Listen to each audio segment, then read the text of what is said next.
ایک شخص اندھیری رات میں فجر کی نماز پڑھنے کے لیے گھر سے نکلا۔ اندھیرے کی وجہ سے اسے ٹھوکر لگ گئی اور وہ منہ کے بل کیچڑ میں گر گیا۔ کیچڑ سے اٹھ کر وہ گھر واپس آیا اور لباس تبدیل کر کے دوبارہ مسجد کی طرف چل دیا۔ ابھی چند قدم ہی چلا تھا کہ دوبارہ اسے ٹھوکر لگی اور وہ دوبارہ کیچڑ میں گر گیا۔ کیچڑ سے اٹھ کر وہ پھر دوبارہ اپنے گھر گیا، لباس بدلا اور مسجد جانے کے لیے دوبارہ گھر سے نکلا۔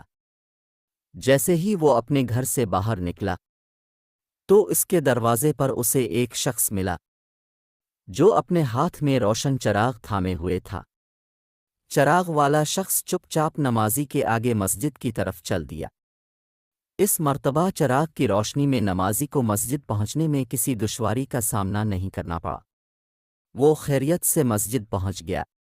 مسجد کے دروازے پر پہنچ کر چراغ والا شخص رک گیا۔ نمازی اسے چھوڑ کر مسجد داخل ہو گیا اور نماز ادا کرنے لگا۔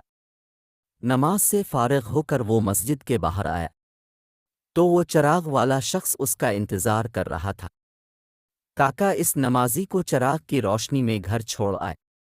جب نمازی گھر پہنچ گیا تو نمازی نے اجنبی شخص سے پوچھا، آپ کون ہیں؟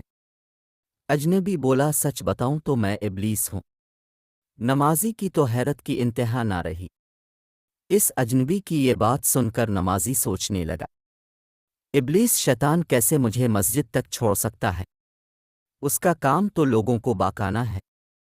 تو اس شخص نے بڑی حیرت کے ساتھ ابلیس سے پوچھا، تجھے تو میری نماز رہ جانے پہ خوش ہونا چاہیے تھا، مگر تم تو چراغ کی روشنی میں مجھے مسجد تک چھوڑنے آئے۔ ابلیس نے جواب دیا کہ جب تمہیں پہلی ٹھوکر لگی اور تم لباس تبدیل کر کے مسجد کی طرف پلٹے تو اللہ تعالیٰ نے تیرے سارے گناہ معاف فرما دیے۔ جب تمہیں دوسری ٹھوکر لگی تو اللہ تعالیٰ نے تمہارے پورے خاندان کو بخش دیا، جس پر مجھے فکر ہوئی کہ اگر اب تمہیں ٹھوکر لگی تو اللہ تعالیٰ کہیں تمہاری اس عمل کی بدولت تمہارے سارے گاؤں کی مغفرت نہ فرما دے، اس لیے میں چراغ لے کر آیا ہوں کہ تم بغیر گرے مسجد تک پہنچ جاؤ۔ اس شخص نے جیسے ہی یہ بات سنی تو اس نے اللہ تعالیٰ کی بارگاہ میں اپنا سر جھکا کر اللہ کا شکر ادا کیا۔